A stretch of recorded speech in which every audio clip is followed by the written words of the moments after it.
edukasyon atong matun-an kung unsaon paglihok sa atong kaugalingong abilidad pinaagi sa lain-lain nga buhat o aksyon sama sa pagkanta, pagsayaw, pakigsulti ug uban pa.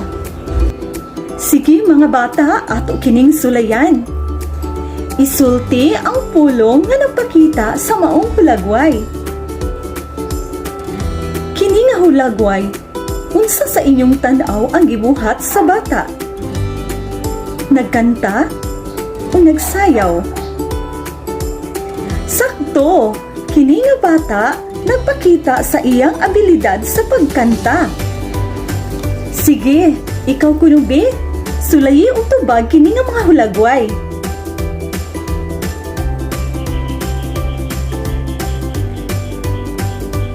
Sakto, nagsayaw.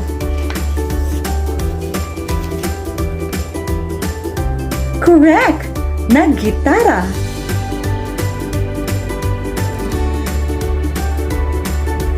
Very good, naglangoy.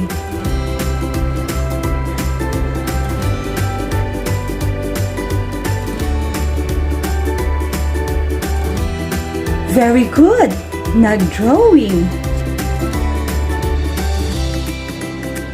Imani, nakitang tanan adunay abilidad sama sa pagkanta, pagsayaw o pagdrawing. Hinumdumi na ang atong abilidad o talento gasa sa Ginoo na angay natong kalambuon o gamiton. Ang uluhan sa atong istorya mao si Ami, nga gisulat ni Mylene O. Manunog. Si Ami maayo mo kanta, pero wala niya buhata ang pagkanta kung adunay daghang tawo.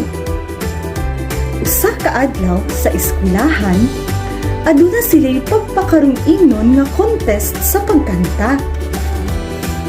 Gipili si Ami sa iyang mga classmates nga maoy mo kanta. Namugnaw ang tibuok niyang lawas pagkadungog niya sa iyang ngalan. Sa sinugdanan niyang sa pagkanta, hinay ang iyang tingog tungod kay nakulbaan siya. Pero pagkadungog niya sa kusog nga pakpak sa iyang mga classmates, iyang gisuklan ang iyang kakulba ug mikusog ang iyang tingog. Nalipay ang mga classmates ug magtutudlo ni Ami. Kay maayo man siya mo kanta. Kaanindot sa maong sugilano no. Karon mga bata, aduna ako'y mga pangutana kaninyo mahitungod sa atong istorya. Kinsa man ang bata nga maayo mo kanta? Letter A, si Ama. Letter B, si Ana.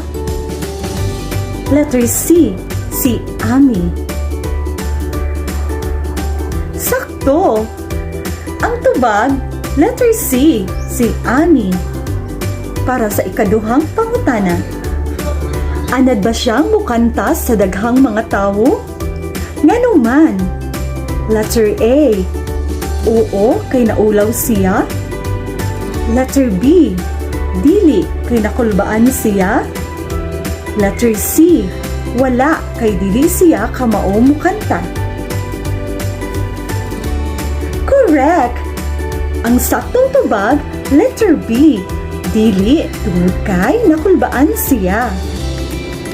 Sa ikatulong pangutana, unsa ang gibati ni Ami sa pirmero niya nga pagkanta?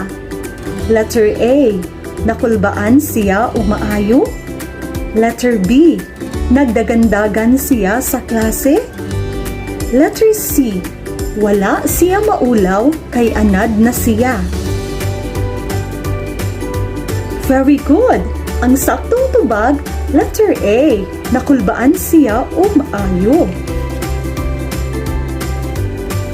Para sa ikaupat nga pangutana, giunsa ni Ami pagpakita ang iyang abilidad o talento sa pagkanta? Letter A, nagtago-tago siya sa klase? Letter B, nagsinggit-singgit siya sa klase? Letter C, nakulbaan siya sa sinugdanan pero gipakita niya ang iyang kusog ug maayo nga pagkanta. Correct! Ang saktong tubag, letter C. Nakulbaan siya sa sinugdanan, pero gipakita niya ang iyang kusog ug kamaayo sa pagkanta. Ikalimang pangutana. Unsay gibati sa iyang classmates ug magtutudlo sa dihang ilang nadunggan nga maayo na mukanta si Ami? Letter A. Nalipay silang tanan. Letter B. Nasuko silang tanan. Letter C. Wala maminaw silang tanan. Correct! Ang saktong tubag, letter A. Nalipay silang tanan.